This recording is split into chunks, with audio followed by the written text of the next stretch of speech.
नमस्कार, आप देख रहे हैं चौकस भारत में आपका दोस्त ब्रजेंद्र। पहले जात की, फिर जमात की और उसके बाद औकात की। बात बिहार की राजनीति की स्थिति क्या है आप समझ रहे होंगे, देख भी रहे होंगे। लगातार बयानों के जो तीर हैं एक दूसरे पर छोड़े जा रहे हैं और अब जात, जमात और औकात की बात सामने आ गई है। आज बात करेंगे इस पर। हम हमारे साथ कांग्रेस सेवा दल के प्रदेश अध्यक्ष हैं आदित्य पासवान जी, इन्हीं से हम मुखातिब और इन्हीं से बातचीत करेंगे। पहले जात, फिर जमात, उसके बाद औकात।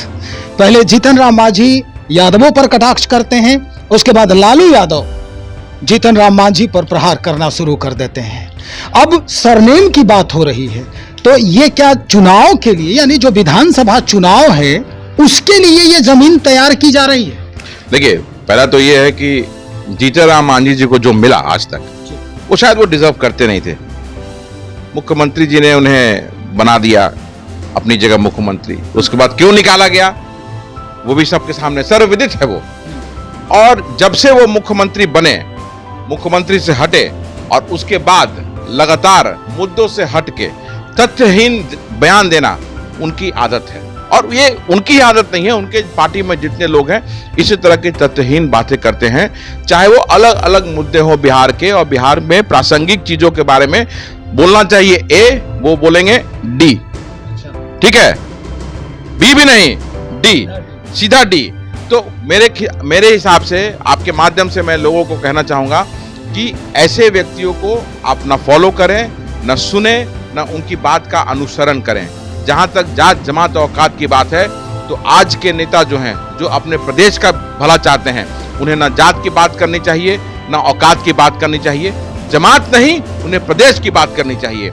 और यही बात कह करके आज 30 वर्षों तक, जो जिसमें 18 वर्ष मुख्यतः पिछले 18 वर्षों तक नीतीश कुमार जी ने ठगने का काम किया है। यही बात जनता के बीच जाकर के उन्होंने ठगने का काम किया कि जातीयता से प्रदेश का भला होगा क्या। आज प्रदेश में हमारे असंख्य प्रॉब्लम हैं और लगातार प्रॉब्लम से जूझ रहा है हमारा स्टेट, लेकिन सिर्फ खाना पूर्ति की जा रही है। अगर मैं बोलना शुरू करूंगा तो ये अंत नहीं होगा, चाहे वो भ्रष्टाचार हो, चाहे वो अपराध हो, चाहे वो आम लोगों से जुड़ी हुई समस्याएं हो, बिहार में अस्मिता की बात हो, हमारे बच्चियों की बात हो, हर तरह से बिहार में कुशासन चल रहा है। और उसी का लाभ जीतन राम मांझी जैसे लोग उठाने का प्रयास हर दिन करते हैं। वो व्यक्ति क्या राजनीति करेगा, या वो व्यक्ति देश प्रदेश का भला क्या करेगा, जो कहेगा कि एमएसएमई विभाग क्या होता है मुझे मालूम नहीं है। तो जिस व्यक्ति को अपने विभाग की जानकारी नहीं है, वो क्या प्रदेश की बात करेगा। और आज नहीं, जीतन राम मांझी जी 1980 से लगातार विधायक, मंत्री और सत्ता में बने रहे हैं। बताएं जीतन राम मांझी जी कि कितने अपने मांझी परिवार समाज से उन्होंने लोगों को आगे किया। एक उनका बेटा, और अभी छोटे बेटे को एमएलसी बनाने में बेचैन हुए हैं, बेचैन भारत। और उसी बेचैन भारत बने हुए हैं, इसीलिए वो तरह तरह का ये सिर्फ और सिर्फ मीडिया में बने रहने के लिए, अपने आप को चमकाने के लिए इस तरह का बयान देते हैं। तो ये लोग समाज के दुश्मन हैं जो जात की बात करते हैं। लालू यादव जी का समय अलग था, वो समाजवाद का दौर था। उन्होंने जो पिछली पंक्ति पे जो हमारा भाई बैठा हुआ था, चाहे वो गरेड़िया हो, चाहे वो नट हो, पासी हो, राइन हो, अंसारी हो, गोंद हो, पासवान हो, रविदास हो, मोची हो, पासी, कोई भी हो, सबको उन्होंने जो पिछली पंक्ति में पीछे रहता था उसे आगे आकर सम्मान देने का काम किया। वो दौर अलग था, वो दौर बीत गया। चलिए, उसमें समाजवाद का दौर था, डेवलपमेंट नहीं हुआ, हम मानते हैं इस चीज को। बिहार के परिप्रेक्ष्य पे मैं चर्चा हो रही है ना, तो मैं मानता हूं इस चीज को, लेकिन इतिहास से हमें सीखने की जरूरत होती है। 2005 में जब नीतीश जी सत्ता में आए तो लगा कि एक इंजीनियर, पढ़ा लिखा व्यक्ति सत्ता में आया है और बिहार अब प्रगति पथ पर चल पड़ेगा। और हम तारीफ भी करते रहे हैं कि 2005 से 10 तक, पहले 5 वर्ष के कार्यकाल में नीतीश जी ने बहुत अच्छा काम किया। लोक कल्याण के जो कार्यक्रम हैं धरातल पे बहुत अच्छे से उतारा, लेकिन उसके बाद वो डिरेल कर गए। और डिरेल करने के बाद आज देखिए बिहार में जो समस्याएं हैं, भ्रष्टाचार, देखिए किस तरह से धरातल फूल गिर रहा है। और आप देखिए नीतीश कुमार जी के चहेते अफसर, जिन्हें हमेशा क्रीम पोस्टिंग दी गई, संजीव हंस, किस तरह से ईडी का शिकंजा उन पे पड़ा हुआ है। और मैं कहता हूं, ऑन रिकॉर्ड बोल रहा हूं ब्रजेश भाई, कि अगर ईडी सीबीआई का शिकंजा अगर बिहार के 15 बड़े आईएएसओ पर पड़े, जो मुख्य पदाधिकारी बने हुए हैं विभागों के, तो आप देखिएगा कि हर विभाग से एक संजीव हंस निकलेगा, हर विभाग से एक संजीव हंस निकलेगा। और मुख्यमंत्री जी जो कहते हैं कि भ्रष्टाचार पे जीरो टॉलरेंस, उन्हें इस्तीफा देना पड़ेगा।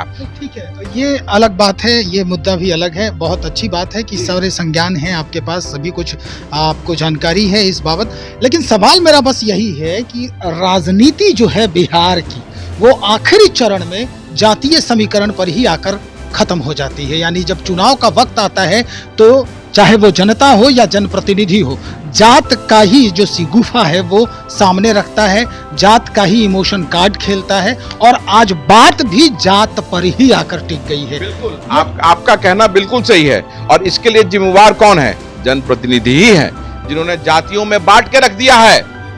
और यही कारण है कि हमारे प्रदेश का आज डेवलपमेंट नहीं है।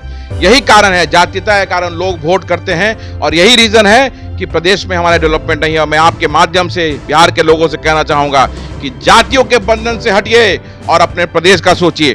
अपने आने वाले जो आपका जो बच्चे हैं, उनके भविष्य के बारे में सोचिए, तब आप वोट कीजिए। जब तक जाति के बंधन से टूट के आप वोट नहीं करेंगे, आपका प्रदेश प्रगति पथ पे नहीं चलेगा।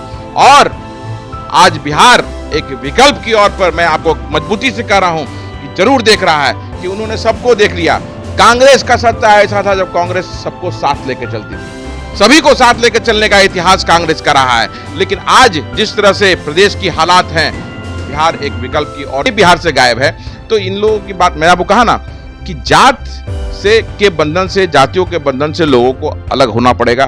प्रदेश की बात, अपने आने वाले भविष्य की बात जब तक नहीं सोचेंगे लोग, कठिन है। अब देखिए, आप पूरे देश ने देखा है, अभी पूरे देश ने देखा कि बंगाल में कैसे बिहार के बच्चे के 2-3 बच्चे जो एग्जाम देने गए थे, वहां के स्थानीय लोगों ने उनके साथ कैसा व्यवहार किया, मारपीट किया। पूरे देश के सामने आज वो वायरल है। क्यों बिहार के बच्चे क्यों बंगाल गए? आप जब बिहार में जब आप एम्प्लॉयमेंट के लिए सीट निकालते हैं, विज्ञापन निकालते हैं, विज्ञप्ति निकालते हैं, तो उसमें डोमिसाइल नीति नहीं है। बिहार में डोमिसाइल नीति नहीं होने के कारण बाहर के प्रदेशों के बच्चे आके बिहार के जो हक है, बिहारी बच्चों का जो हक है, उसको मार ले रहा है। और आपके अपने बच्चे को दूसरे स्टेट में जाके मार खाना पड़ रहा है। इस प्रदेश का कोई सबसे बड़ा अपराधी है तो आदरणीय मुख्यमंत्री श्री नीतीश कुमार जी, जिन्होंने गलत नीति के कारण प्रदेश को असंख्य प्रॉब्लमों में घेर चुका है। चलिए, धन्यवाद, थैंक यू। बहुत बहुत शुक्रिया आपका। आदित्य पासवान जी बातचीत कर रहे थे। जो मसला है इस वक्त राज्य की, यानी जात की, सरनेम की और जमात की, फिर औकात की, ये बातें अब इस तरह से घेर रही है कि आने वाले जो राजनीतिक पीढ़ियां हैं वो इस पर 10 बार सोचने को मजबूर होगी। तो चलिए देखते हैं कैसे परिवर्तन होता है, क्या होता है और लोग इस पर क्या बात करते हैं, कैसे बयान देते हैं। हम वो भी आपके सामने रखने का प्रयास करेंगे। इंतजार करें, बने रहें हमारे साथ। बहुत शुक्रिया।